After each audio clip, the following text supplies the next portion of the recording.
visu laiku saku, ka viss ir kārtībā, pat tad, kad pats balsī dzirdu, ka tā nav. Man ir vieglāk pasmaidīt un nomainīt tēmu, nekā kādam pateikt, kas patiesībā notiek. Es esmu pieradusi būt tā, kura uzklausa citus, kura pasaka, ka viss būs labi, pat tad, kad pati tam īsti neticu. Un varbūt cilvēki domā, ka man nekas nevar nodarīt pāri, bet viņi vienkārši nezina, cik daudz es izvēlos nepateikt.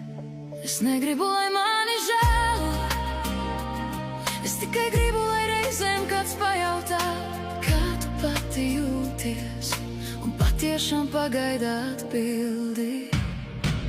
Man arī sāp